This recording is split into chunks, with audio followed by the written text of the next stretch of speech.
Hi everyone, this is Heidi with WTI, and I constantly use this Crafter's Companion Dots glue pen. It is so great for those die cuts that have all those little intricate details. It glides so smoothly over them and it applies glue just to the spots that it touches.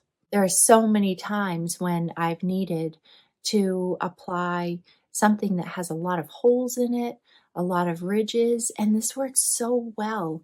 And the stickiness is so strong and durable.